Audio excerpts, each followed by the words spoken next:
Winter 1945. Europe trembles beneath the boots of advancing armies. On both ends of a crumbling empire, the noose tightens. To the west, rain lashes the steel hulls of American tanks rolling through the muddy plains of Belgium and the Netherlands. The Rhine River, the final natural barrier protecting Hitler's Reich, looms ahead. Behind them, months of bitter fighting in Normandy and the Ardennes have hardened Allied resolve. Ahead lies the industrial heartland of Germany, and beyond that, Berlin. To the east, the ground shakes under the thunder of 1,000 Soviet guns. The Red Army, battle-hardened and vengeful, surges westward through the ruins of Poland. Town after town falls as columns of T-34 tanks grind forward, leaving behind only wreckage and frozen silence. The horrors inflicted on the Soviet people have not been forgotten, nor will they be forgiven. Inside Germany, chaos reigns. Hitler's generals argue in bunkers. His maps show armies that no longer exist. Orders are screamed down telephone lines to divisions that have already been wiped out. The dream of a 1,000-year Reich has collapsed into paranoia and ashes. But even now, the Wehrmacht fights on, dug in behind rivers, fortified cities, and last hopes. Boys as young as 12 are handed rifles and told to defend the fatherland. Every village, every crossroads becomes a battleground. Civilians flee in freezing columns, dragging carts and children, praying they reach the west before the Soviets arrive. This is the story of the Reich's final collapse, not just through maps and military movements, but through fire and fear, through decisions made in desperation, and through the eyes of those caught in the storm. As the Allies move closer from both fronts, Germany becomes a nation under siege from within and without. Bridges are blown, cities bombed, lives shattered. And still, Hitler refuses to surrender. In the next few months, the world would witness one of the most dramatic finales in modern history. The fall of Berlin, the suicide of Adolf Hitler, and the complete destruction of the regime that plunged humanity into its darkest hour. The end is coming, and it will not be quiet. By March 1945, the storm that had been gathering on Germany's western frontier finally broke. Under gray skies and the thunder of artillery, the Allied war machine began its final, unstoppable push. General Bernard Montgomery, commanding the 21st Army Group in the north, orchestrated a calculated assault along the Rhine, a river that had once seemed untouchable, the Reich's last natural shield. To the south, General Omar Bradley's 12th Army Group, including the battle-hardened U.S. Third Army under George S. Patton, moved like a hammer poised to strike. Germany was fractured morally, militarily, spiritually. But it was not yet defeated. On March 7th, near the small town of Remagen, American forces stumbled upon an opportunity that defied all logic. The Ludendorff Bridge, a massive iron span stretching across the Rhine, still stood. Hitler had ordered all bridges destroyed to delay the Allies, but here, amid panic and poor coordination, one had been missed. For a brief moment, time held its breath. Explosives had been rigged. German engineers tried to detonate them as the Americans approached. A sudden explosion ripped through the structure, but miraculously, it held. Shrouded in smoke and disbelief, a handful of American troops made a mad dash across, dodging bullets and cutting demolition wires by hand. It was reckless. It was desperate. And it changed everything. Within hours, reinforcements poured across the Ludendorff Bridge. The Allies had achieved something unthinkable, a direct crossing into the heartland of Germany, Hitler was furious. 5 officers were court-martialed, 4 were executed. His rage did not stop there. The field marshal in charge of the Western Front, Gerd von Rundstedt, was dismissed again. Desperate to undo the breach, the Germans launched airstrikes, sabotage missions, even V-2 rockets at the bridge. For 10 days, it stood long enough to funnel thousands of troops and tons of equipment across. Then, on March 17th, as engineers scrambled to reinforce its damaged frame, the Ludendorff Bridge collapsed into the river. 28 men went with it. But by then, the damage had been done. The Allies had crossed the Rhine, and the road to victory lay open. Yet Montgomery, ever the strategist, was not to be upstaged. On March 23rd, he unleashed Operation Plunder, a meticulously planned, full-scale crossing of the Rhine. It began with a thunderous aerial bombardment.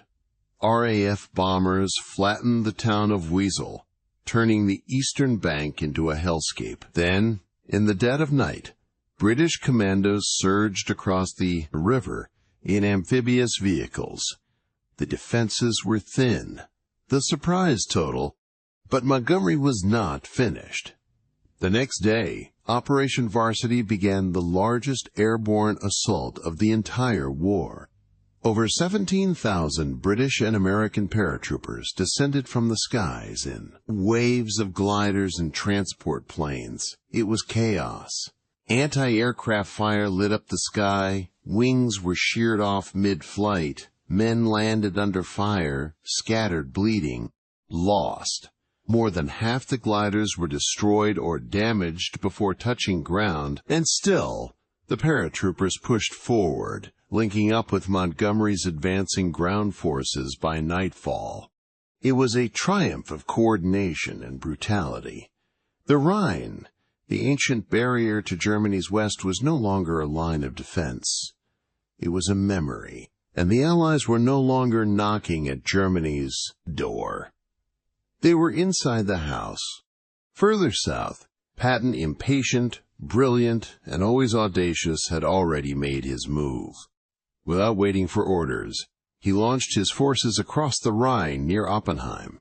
There were no speeches, no theatrics, just movement. In Patton's world, history was not something you documented. It was something you broke through. The crossings became a race not just for territory, but for legacy. Montgomery and Patton, Bradley and Eisenhower, they all knew Berlin was the prize, but also the illusion. They were chasing more than a city. They were chasing the right to say, "We ended it." Across the shattered landscape of Western Germany, Allied columns fanned out. Villages were taken, bypassed, or burned. German resistance, though fierce in pockets, was breaking. Soldiers surrendered in droves. Others fought to the death in doomed rearguard actions, defending cities that no longer mattered in a war that was already lost. In the north, Montgomery's forces pushed toward Munster and Bremen. In the south, Bradley's men surged eastward, taking Frankfurt, Marburg, and Kassel. U.S. tanks punched a corridor all the way to the Czech border, splitting Germany in two. Every mile gained was a step closer to collapse, not just of an army, but of an entire ideology. Back in Berlin, Hitler raged in his bunker, hurling blame like grenades, inventing counterattacks with ghost divisions, and insisting that reinforcements were on their way. But there were no reinforcements. Only silence, retreat, and smoke on the horizon. And still, the Allies kept coming. While the Allies surged across the Rhine in the west, a different kind of storm was tearing through the east, one that moved not with surgical precision, but with overwhelming force and raw vengeance. The Red Army, forged in the fire of Stalingrad and Kursk, was no longer just an army. It was a tidal wave of steel, rage, and momentum. By January 1945, they had amassed one of the largest military formations the world had ever seen. 11-1, that was the ratio German intelligence estimated. For every German soldier, there were 11 Soviets. More tanks, more artillery, more men, more fury. On January 12th, with snow thick on the ground and the skies rumbling with the sound of war, the Soviet offensive began. A 300-mile front lit up with artillery fire as far as the eye could see. It was a spectacle of destruction and determination. Within days, the German lines, thin, fractured, and exhausted, buckled under the pressure. Polish towns fell one after another. What remained of Hitler's Eastern Army was no match for the sheer volume of firepower now being hurled at them. By the end of January, the Red Army had crossed into German territory. The Oder River, just an hour's drive from Berlin, became the new front line. The Soviet spearhead had traveled nearly 300 miles in 2 weeks of blitzkrieg in reverse. This time, it was Germany on the receiving end, but Hitler's response was not one of adaptation or realism. It was delusion made manifest. As the walls closed in, the Führer turned away from his seasoned generals, men who had seen 100 battlefields. In their place, he handed command of vast eastern defenses to Heinrich Himmler, the head of the SS. Himmler had no military background, no battlefield experience, no understanding of troop movement, logistics, or terrain. His weapons were fear and ideology, useful tools in political terror, but worthless against Soviet armor. Hitler trusted him not because he believed Himmler could win, but because he no longer trusted anyone else. Under Himmler's command, chaos spread faster than the Red Army. Orders were confused or contradictory. Whole units vanished, disbanded, routed, or annihilated. Cities, meant to hold out for weeks, fell in hours. In Königsberg, in East Prussia, what remained of the German army was pinned between Soviet tanks and the Baltic Sea, with no hope of rescue. The Germans had more men, nearly 200,000, trapped in the Courland pocket in Latvia. Yet Hitler refused to redeploy them. They were told to hold the ground, to protect a fantasy called Lebensraum that no longer existed on any map. And so they waited. They died. They accomplished nothing. Meanwhile, Soviet generals like Georgy Zhukov and Ivan Konev were moving with grim efficiency. They were not just advancing, they were punishing. The scars of Leningrad, Kiev, and the countless towns razed by the Nazis had not faded. Soviet soldiers had seen their homes burned, their families slaughtered, and now, standing on German soil, they intended to make the Reich pay in blood. German civilians fled in mass, through ice and snow, in carts, on foot, some with children in arms. They moved west in a desperate attempt to escape the Red Wave. But there was no mercy on the road. Soviet submarines torpedoed refugee ships in the Baltic Sea. The sinking of the Wilhelm Gustloff killed over 9,000 people, most of them civilians, making it the deadliest maritime disaster in history. In towns and villages, horror stories spread like wildfire: looting, shootings, mass rapes. For the first time, the German population experienced what it meant to be on the losing side of total war. Back at the Oder River, the Red Army paused, not because it had to, but to prepare. The next target was Berlin itself. Supplies needed to be brought forward, troops repositioned, ammunition stacked, and when they moved again, it would be final. Berlin was just 50 miles away, the Nazi capital, once the epicenter of terror and grand declarations, now trembled beneath the shadow of its own downfall. Hitler, still nestled in his underground bunker, ranted about imagined offensives, refusing to believe the war was nearing its end. He ordered counterattacks using phantom divisions and gave promotions to officers commanding no one. Himmler, sensing the inevitable, began to distance himself from the Führer, even attempting to negotiate behind his back. But the front lines had no patience for palace intrigue. Soldiers dug trenches into frozen earth. Civilians turned basements into bomb shelters. The Reich, once so proud and defiant, now resembled a crumbling fortress, about to be breached from all sides. The Soviets were not just knocking, they were coming through the door, and Berlin would be their reckoning.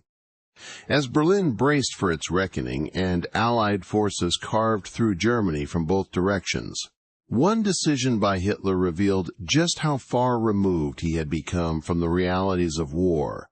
It was a decision not grounded in strategy or logic, but in obsession. A decision that would weaken his crumbling empire at its most critical moment. In early 1945, as the Red Army prepared its final offensive on Berlin, Hitler did something unthinkable. Instead of reinforcing the capital, instead of pulling his most elite units into a defensive ring around the heart of the Reich, he sent them south to Hungary. The oil fields west of Lake Balaton had become Hitler's fixation. He believed, with a kind of manic certainty, that these last remaining fuel reserves were vital to continuing the war.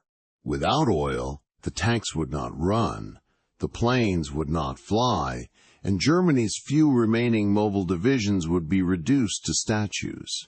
And so, the 6th SS Panzer Army, once the pride of the Waffen-SS, a force tempered on the Eastern Front and in the Ardennes, was diverted from the path to Berlin and thrown into the Hungarian mud.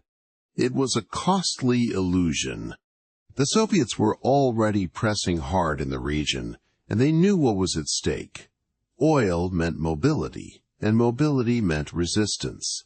So in March 1945, they launched a brutal counteroffensive, aiming not just to take the fields, but to break the back of Hitler's last armored hopes. The Germans were outnumbered, outgunned, and outmaneuvered. And worse, the weather turned against them. A sudden thaw transformed Hungary's flatlands into a sea of mud. Tanks bogged down. Supply trucks sank axle deep. Soldiers trudged through sludge, shells bursting overhead, slipping in the mire. Whatever remained of German coordination dissolved. Elite SS formations, once symbols of Nazi power, now stood stranded, firing blind into a landscape that swallowed them whole. General Sepp Dietrich, the commander of the 6th SS Panzer Army, was under no illusions. "We call ourselves the 6th Panzer Army," he muttered bitterly, "because we have only 6 panzers left." It was gallows humor in the face of strategic failure. And while Hitler's prized divisions were dying in the Hungarian fields, the Soviets were already moving toward their real objective, Vienna. Austria had once been part of Hitler's dream, the birthplace of the Führer himself, and now it too was slipping away.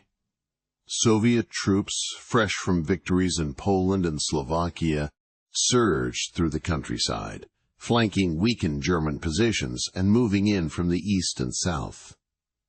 By early April, the Red Army had reached the outskirts of Vienna, and the battle began. It was savage.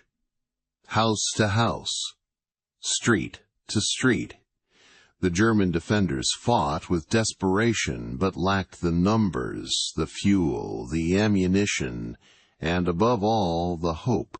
Artillery fire echoed through the Baroque streets. Ancient buildings collapsed under the weight of modern warfare. Fires painted the night sky in orange and black. But even as the city burned, Hitler refused to send reinforcements. He was still clinging to the oil fields, still issuing orders to divisions that no longer existed. The distance between his bunker and reality had grown absolute. By April 10th, Vienna had fallen. The Austrian capital, once a jewel of Hitler's imagined empire, was now in Soviet hands. Its fall sent shock waves through the remaining German command. If the Soviets controlled Vienna, the road to southern Germany and Czechoslovakia lay open. The Reich was now exposed from every direction. Back in Berlin, as the final days loomed, the cost of Hitler's delusion became impossible to ignore. The elite panzer divisions sent to Hungary were gone wasted in muddy fields, defending oil that no longer mattered. The troops who might have held the Oder or slowed the Soviet advance to Berlin had vanished into a campaign that achieved nothing. Meanwhile, Soviet armies pressed onward, tightening the noose. From the north, Zhukov's forces prepared for the frontal assault on Berlin. From the south, Konev's troops swept through eastern Germany, bypassing strongholds and driving deep into Nazi territory. And from Vienna, additional Soviet formations turned their attention northward, linking with the greater offensive. In the chaos of these final movements, Germany's military machine, once feared across continents, was now fractured beyond repair. There were no longer coherent fronts, only pockets of resistance, isolated divisions, and doomed garrisons. But for the men still fighting, orders still came often incoherent, sometimes suicidal. Hitler, hidden deep within his bunker, raged at maps, screamed at his generals, and issued decrees to armies that had ceased to exist. The Reich's final days were being dictated by a ghost in uniform, and so the war dragged forward not because there was anything left to fight for, but because the machine, though broken, had not yet stopped spinning. Each day brought more ruins, more names lost to smoke and blood, more evidence that the empire, which once stretched across Europe, now ruled only the dead and the deluded. The fall of Vienna was not just a military loss. It was a symbol. The dream was broken. The borders were breached. And for Hitler, who once marched triumphantly into Austria, it was a cruel twist of fate, his birthplace reclaimed by the very force that would soon bury everything he had built. Berlin awaited. And the reckoning was near. As the Red Army pressed forward, unstoppable, unforgiving, and ever closer to the heart of Nazi Germany, the psychological collapse of the Reich began to unravel faster than even its military defenses. The great cities of the East, Königsberg, Danzig, Breslau, were either already lost or surrounded. Word of Soviet retribution, real and rumored, spread like wildfire across the German heartland. And with it came something the Nazis had never prepared for: fear. Not fear of defeat by now, that was inevitable, but fear of vengeance. By February 1945, as Soviet forces stood just east of the Oder River, a human tide surged westward in terror. Civilians, most of them women, children, and the elderly, packed their belongings onto wagons, bicycles, or anything that would roll. Families who had once lived in cities adorned with Nazi banners were now dragging their lives through snow and ice, heading west through fields littered with corpses and burned-out tanks. These were no orderly evacuations. There was no master plan. The Nazis had built an empire on conquest, not contingency. Now, as the empire collapsed from the outside in, its people were left to fend for themselves. Mothers carried babies on their backs. Elderly men stumbled behind overloaded carts. Horses collapsed from exhaustion. Thousands froze to death under open skies. And still, they moved, driven not by hope, but by dread, because they had heard what awaited them if they stayed. The stories came from every village in the east. Soviet troops entering towns with pent-up rage, exacting revenge for what Germany had done to their people in the USSR. The massacres, the starvation, the burning of villages, the slaughter of entire families. Now the retribution had arrived. There were mass rapes, looting, executions. In towns like Nemmersdorf, word spread of atrocities so horrific that even hardened Wehrmacht officers were shaken. It did not matter whether the accounts were exaggerated or not. The effect was the same: panic. The Baltic ports, once seen as gates to German expansion, now became the last hope of escape. Operation Hannibal, one of the largest maritime evacuations in history, was launched in desperation. From ports like Gotenhafen, thousands boarded ships bound for the west. They packed into cruise liners, fishing boats, anything that floated. They brought with them whatever they could carry: photographs, letters, children, silence. But the sea would not save them. On January 30th, 1945, the Wilhelm Gustloff, a former Nazi cruise ship turned evacuation vessel, left port with over 10,000 souls aboard: refugees, wounded soldiers, women, and children. Just hours into its voyage, in the freezing waters of the Baltic Sea, it was struck by 3 torpedoes fired from the Soviet submarine S-13. The ship listed violently. Lights failed. Chaos erupted. There were not enough lifeboats. The decks were packed with people who had never seen war, now drowning in it. In less than an hour, the Gustloff slipped beneath the icy waves. Fewer than 1,000 survived. Over 9,000 people perished, more than 3 times the loss of life on the Titanic. It remains the deadliest maritime disaster in history. But for Nazi Germany, the tragedy did not slow the flood. In fact, it barely made the news. The regime could not afford to acknowledge it. There were more ships, more crowds, more chances for death. Soviet submarines continued their hunt. Dozens of vessels were sunk in the weeks that followed: the Goya, the Steuben, and many others. Each time, thousands more died. The Reich, which had once prided itself on order, now watched as its own people drowned in the very waters it had once sought to dominate. And inland, the roads remained clogged with refugees. Trains were reserved for troops, but even those were often shelled or cut off. Some civilians were forced to march for hundreds of miles, dodging falling bombs and advancing front lines. Many did not make it. Starvation, exposure, and exhaustion took their toll. The winter of 1945 was merciless. Even as they fled, there was no guarantee of safety. Many who reached the West found cities already in ruins, bombed by the Allies, overrun by chaos, or flooded with other refugees. Supplies ran short. Medical aid was scarce.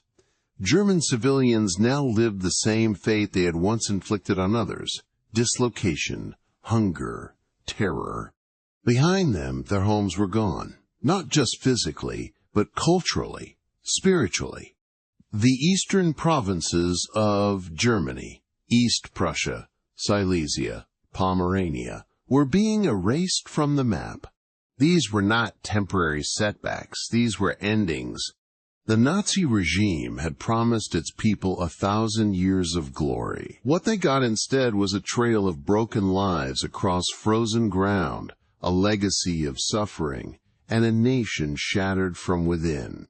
And yet, even as the Reich's cities burned, even as civilians died by the tens of thousands in fields and seas, the man in the bunker beneath Berlin refused to surrender. He still spoke of miracle weapons, of last stands, of final victories.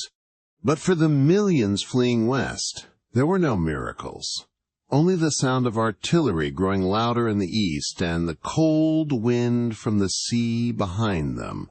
As the Allies surged deeper into Nazi Germany from both west and east, the shattered ruins of the Third Reich began to reveal their darkest secrets. The fields were scorched, the cities in ruins. But what waited in the forests and behind electrified fences was far worse than rubble. It was horror stripped bare, and the soldiers who had marched through hell, expecting only battle, would soon witness something for which no war had prepared them. It began quietly, an unusual stench, an eerie silence, a strange emptiness as U.S. troops approached a compound near Weimar. The barbed wire fences, the guard towers, the SS uniforms discarded in a hurry, signs of something sinister, something concealed. This was Buchenwald. The gates swung open to a world beyond comprehension. What they found were not soldiers, but skeletons in striped uniforms, living men who could no longer walk, whose eyes had retreated deep into their sockets, whose ribs protruded through gray skin, stretched thin by starvation. There were others who did not move at all, piled in corners, rotting in bunkhouses, nameless and numberless. The air was thick with the smell of death, old death, new death, and the promise of more to come. American generals, hardened by years of combat, stood frozen. General Eisenhower himself would walk through one of these camps and demand that as many photographs as possible be taken. "Get it all on record now," he said grimly, "because someday there will be people who will deny all of this ever happened." But denial was impossible for those who saw it firsthand. The soldiers stood stunned, some in disbelief, others in tears. They were not just liberating a prison. They were stepping into a nightmare that had existed for years in secret. The machinery of genocide was laid bare. The crematoriums with scorched brick chimneys, the piles of children's shoes. The medical rooms where unspeakable experiments were carried out in the name of racial purity, and Buchenwald was only the beginning. To the north, British forces pushing through Lower Saxony stumbled upon Bergen-Belsen. The scene was even more grotesque. Tens of thousands of corpses lay scattered across the camp, starved, emaciated, many dead only hours before liberation. The SS had abandoned the camp in chaos, leaving its inhabitants to die in filth and despair. Richard Dimbleby, a BBC war correspondent, entered the camp and filed a broadcast that would shake the conscience of the world. "I passed through the barrier," he said, "and found myself in a world of a nightmare. It was as though they were waiting their turn to die." His voice cracked. The BBC initially refused to air the report, so unbelievable was the content. Dimbleby had to threaten resignation before they relented. In both camps, the Allies quickly brought in medical teams, disinfectant, and food. But the suffering was too far gone for many. Thousands died even after liberation. Their bodies simply could not handle nutrition anymore. Their systems had shut down, unable to remember what it meant to live. British and American troops forced nearby German civilians to tour the camps. Some claimed they had no idea what was happening. Others wept openly. Faced with the physical evidence of the regime they had supported or at least tolerated for over a decade. But denial was no longer possible. The world now had proof. These were not isolated horrors. They were part of a systematic effort, factories of death. From Treblinka and Majdanek in the east to Dachau and Mauthausen in the west, the Allies were uncovering a network built on extermination. 6 million Jews, along with millions of Roma, disabled people, political dissidents, and prisoners of war, had been murdered not in battle, but in silence, behind locked gates and barbed wire. For many Allied soldiers, the war changed that day. What had begun as a military campaign to defeat a nation became a crusade to expose a crime against humanity. The enemy was no longer just the German army. It was the ideology that created these camps, that measured human worth in bloodlines and bone structures, that turned doctors into butchers and neighbors into informants. The liberation of the camps transformed public perception across the globe. Photographs of skeletal survivors and open graves filled the front pages of newspapers. Newsreels showed footage of bulldozers pushing corpses into pits not by choice but by necessity. There were simply too many dead. Back home, outrage erupted. People demanded justice. How could such atrocities have happened in the modern world, in the land of Bach and Goethe, of science and architecture? How had the world allowed this to go unseen for so long? The answers were complex. The guilt, in many ways, collective. As the Allies advanced, liberating more camps, the question of justice became central. What should happen to those responsible? The Nuremberg trials were already being conceived even before the shooting stopped. The top Nazis would face the world, not on a battlefield, but in a courtroom. But for now, in April of 1945, the world was still coming to terms with what it had found. The war was nearly over. The Reich was breathing its last breaths.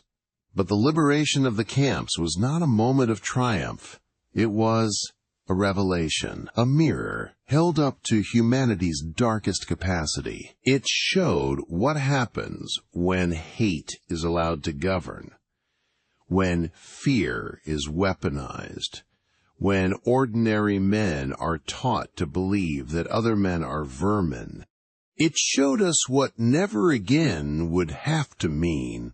Beneath the shattered streets of Berlin, as artillery shells pounded the skyline and Soviet soldiers closed in block by block, Adolf Hitler descended into his final refuge, the Führerbunker. It was a tomb carved into the earth, sealed off from the sunlight, the wind, and the truth. Above ground, the 1,000-year Reich was burning. Below, its architect paced the narrow corridors, muttering commands to divisions that no longer existed, ranting at generals who no longer answered. The dream he had promised a vast German empire stretching from the Atlantic to the Urals was in ruins. The Allies controlled the skies, the seas, and nearly every road leading to Berlin. From the west came the Americans and British. From the east, the Soviets had crossed the Oder, and their artillery now fell like thunder over the city's heart. Berlin was a battlefield, not a capital. But Hitler refused to see it. His once loyal generals tried to reason with him. They pleaded to withdraw, to negotiate, to save what few lives could still be spared. But Hitler would not hear it. He pored over maps littered with unit markers representing ghost armies. Entire divisions wiped out months earlier still held position in his delusions. He ordered counterattacks by forces that had long been annihilated. When those attacks inevitably failed, he raged against betrayal. He blamed everyone but himself, his officers, his allies, the German people. And so the last days of Nazi Germany played out not on a battlefield, but in a claustrophobic bunker, where reality had long since been banished. Outside, the battle raged in every street. Soviet soldiers, hardened by 4 years of brutal war, fought their way into the city. Each neighborhood became a fortress, each building a trap. Resistance was fierce, but futile. Civilians, too, were caught in the chaos. Berliners huddled in cellars as buildings collapsed around them. Fires raged, uncontrolled. Food was gone. Water was scarce. And above it all, the scream of falling shells, the Soviet storm pressing ever closer. But still, Hitler remained underground, scribbling orders with trembling hands. His health had deteriorated. His left hand shook constantly. His skin was pale and blotched. His gaze, once fiery, now seemed unfocused, almost blind. He swallowed pills by the handful. He was a shadow of the man who once stood in front of roaring crowds. Now, even those closest to him could barely recognize the Führer they had once followed with blind devotion. On April 22, 1945, during a final staff meeting, Hitler erupted in rage. He screamed that the war was lost, that he had been betrayed by everyone. Then, in a rare moment of clarity, he announced he would not leave Berlin. He would not be captured. He would die in the capital of his crumbling empire. Preparations began. Cyanide capsules were distributed. His beloved dog, Blondie, was poisoned, an ominous rehearsal for what was to come. Meanwhile, Eva Braun, who had stayed by his side through it all, made her own decision. She would not survive him. On April 29th, they were married in a brief, bleak ceremony inside the bunker. It was an act of symbolism, of defiance, or perhaps simply of despair. The next day, April 30th, Hitler emerged one last time into the gray, smoke-choked world. He said goodbye to a handful of staff, offered a salute, then returned to his quarters. Moments later, a gunshot echoed through the concrete hallways. When his aides entered the room, they found Hitler slumped on a blood-soaked sofa, a pistol in his hand. Eva lay beside him, lifeless from poison. The bodies were hastily wrapped in blankets, carried up to the garden above the bunker, and set on fire as per his orders. Soviet shells were still landing nearby. The flames flickered briefly, then died in the wind. The Führer was gone. But the nightmare had not yet ended. Joseph Goebbels, Hitler's devoted minister of propaganda, now stepped forward as de facto leader, if only for a day. His devotion to Hitler was absolute. And with the Führer dead, Goebbels saw no reason to live. On May 1st, he and his wife Magda murdered their 6 children with poison in the depths of the bunker. Then they climbed to the surface, drenched themselves in gasoline, and ended their lives in fire, mirroring their master's exit. Other top Nazis followed suit. Martin Bormann attempted to flee the city, but disappeared amidst the rubble. For decades, his fate remained uncertain, until his remains were finally identified in the 1990s. Others, like Heinrich Himmler, would be captured in the days to come, some taking poison, others facing the judgment of tribunals. And above all, Berlin fell. Soviet flags were raised over the Reichstag.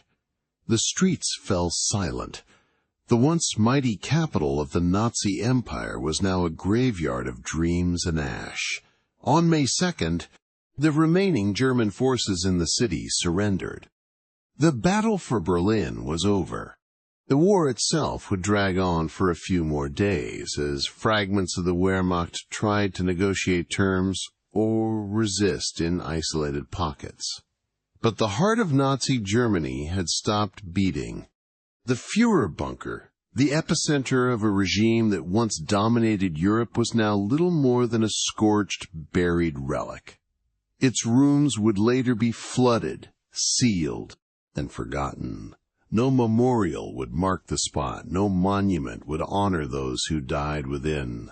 Instead, it was silence that remained.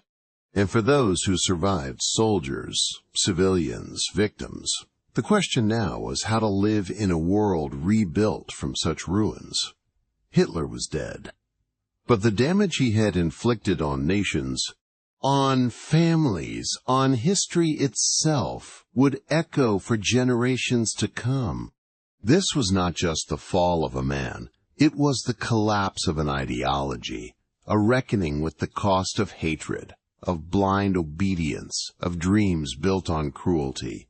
The bunker became the final confession of the regime, a whisper in the dark that even the most powerful tyrants must one day fall. The echoes of battle still thundered across the shattered landscapes of Europe, but by early May 1945 it was clear to nearly every German soldier, officer, and civilian. The war was over. What had once been the mighty Wehrmacht was now a fractured shell, surrendering not with dignity or defiance, but with exhaustion. Across the continent, the last remnants of Hitler's empire were collapsing in waves.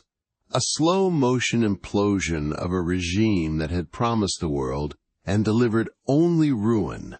In Italy, German forces under General Heinrich von Vietinghoff laid down their arms.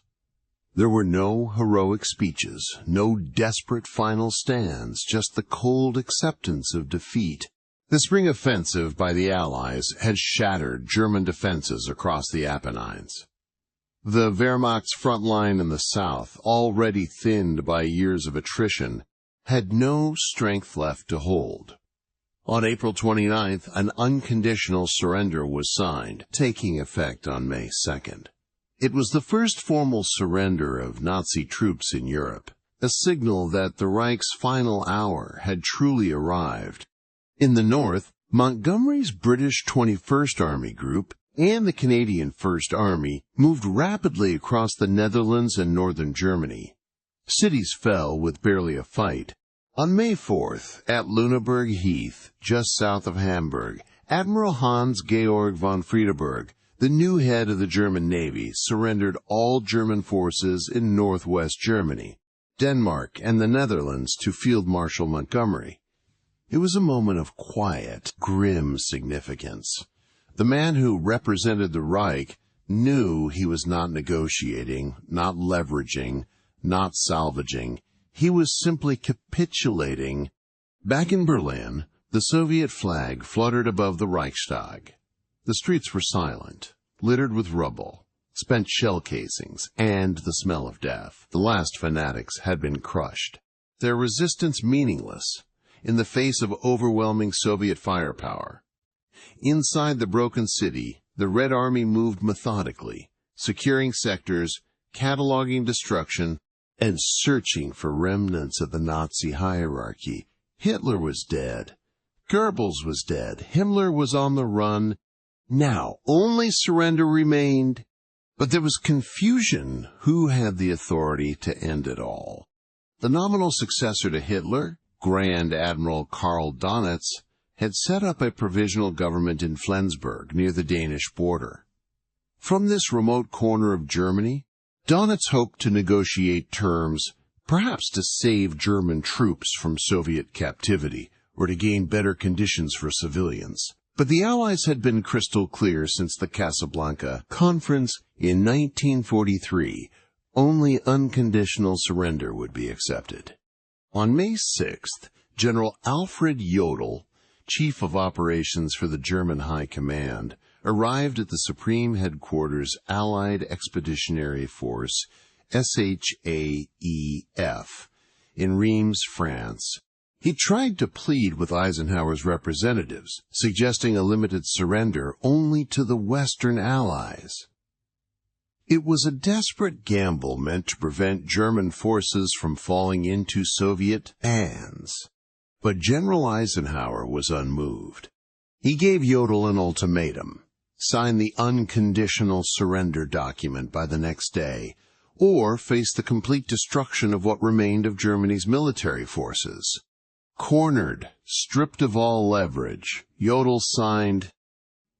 At 2:41 a.m. on May 7, 1945, in a plain, windowless room in Reims, the instrument of unconditional surrender was signed by representatives of Germany, the United States, Britain, France, and the Soviet Union.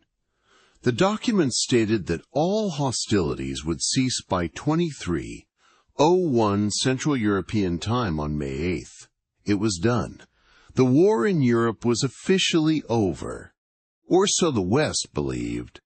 But Stalin demanded a second ceremony, this time in Berlin, and with higher-ranking officers. He wanted the surrender to be signed where Hitler had ruled and died. In the city, the Red Army had paid for in blood. So, just hours after the Reims Agreement, the Soviets prepared a far more theatrical event. On the night of May 8th, in a heavily guarded building in Karlshorst, Soviet Marshal Georgy Zhukov, one of the great architects of the Red Army's victories, sat at a long table draped in red. Opposite him, representing the defeated Reich, were Field Marshal Wilhelm Keitel, Admiral von Friedeberg, and General Hans-Jürgen Stumpf. With stiff expressions and trembling hands, they signed the surrender documents, this time under the watchful eyes of the Soviets, British, French, and Americans. This second signing, held just past midnight, officially took place on May 9, 1945, Moscow time. That is why, to this day, Russia celebrates Victory Day on May 9th, while most of the Western world commemorates VE Day victory in Europe on May 8th. The war that had started in September 1939, with tanks rolling into Poland and bombs falling over Warsaw, had ended in May 1945 in a broken Berlin with pens scratching over paper. It was not a bang, not a charge, not a moment of triumph, but a sigh of exhausted finality. Across Europe, people poured into the streets. In London, crowds swarmed Trafalgar Square, waving flags, singing, cheering. Churchill addressed the nation with a mix of joy and solemnity. "We may allow ourselves a brief period of rejoicing," he said, "but let us not forget for a moment the toil and efforts that lie ahead." In Paris, bells rang. In New York, ticker tape rained from buildings. But amid the celebration, a shadow loomed the scale of destruction. The displaced millions, the horrors of the concentration camps, the challenge of rebuilding. And one war was still not over. Even as Europe exhaled, thousands of miles away, American and Allied forces were still fighting and dying in the Pacific. Japan remained defiant, and a final reckoning would come months later with firebombings, invasions, and, ultimately, Hiroshima and Nagasaki. But in Europe, the guns were silent. The dictator was dead. The Reich had fallen. And the world, scarred, shattered, but still standing, would now have to decide what came next. The guns had fallen silent, and the banners of surrender had been signed not once, but twice. Yet peace in Europe was uneasy from the very first breath. The Allied victory in May 1945 had destroyed the Nazi regime, but it did not heal the fractures that had formed during the long years of war. As the dust settled over the ruins of Berlin, a new world was already emerging, one not shaped by the fires of war, but by the shadows of distrust. Germany, once the heart of Hitler's ambition, was now a carcass carved up by its conquerors.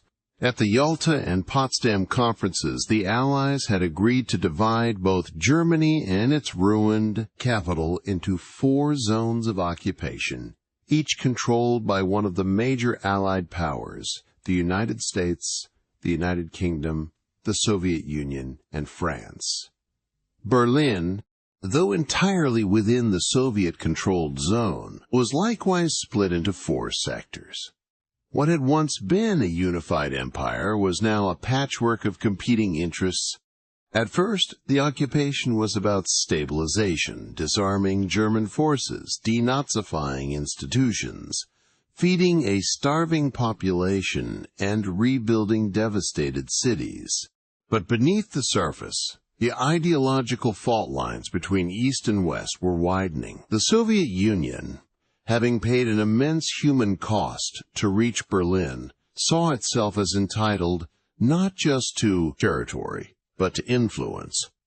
Stalin moved quickly to cement control over Eastern Europe, installing communist regimes across Poland, Hungary, Romania, Bulgaria, and East Germany. To the West, this was not liberation, it was expansion. American and British leaders, once wary allies of Stalin, now viewed Soviet moves with increasing suspicion.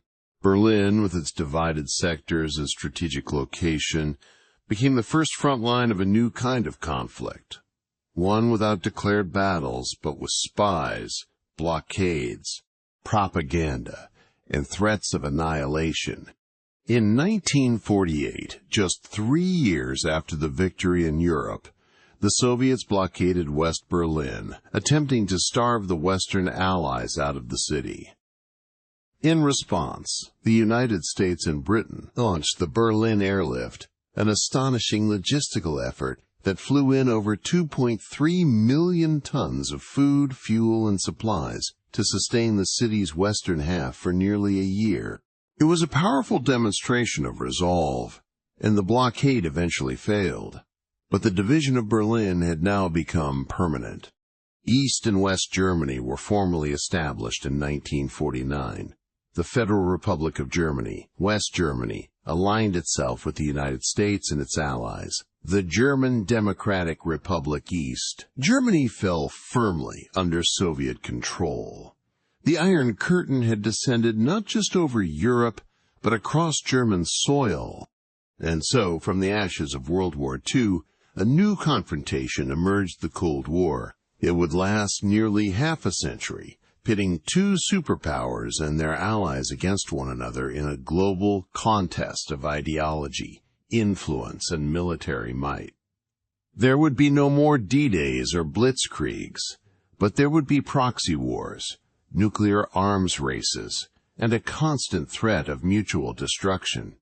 The city where the Nazi Empire died, Berlin, would remain a symbol of this division. A scar through its center, the Berlin Wall, would rise in 1961, separating families, neighbors, and countrymen, built by East Germany to prevent citizens from fleeing to the West. The wall became the most infamous symbol of the Cold War, concrete proof of a world split in two. And yet, even as the Cold War dawned, something deeper had changed.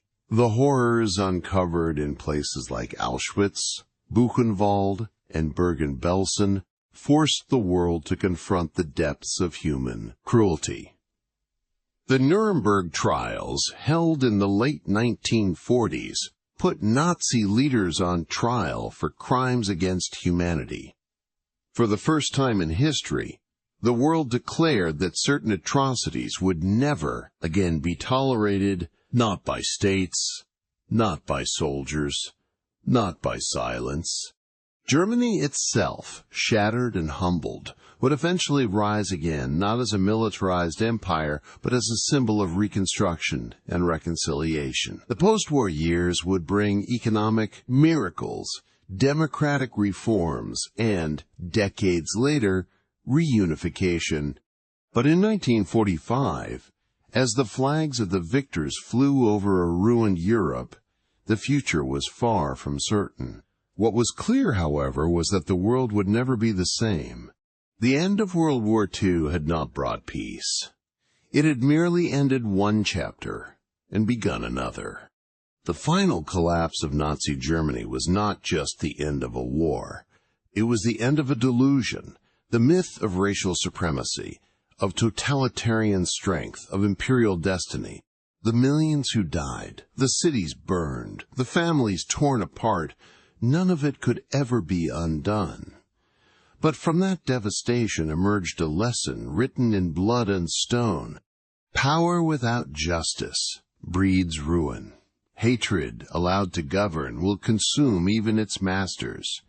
And history, if forgotten, will find a way to repeat itself.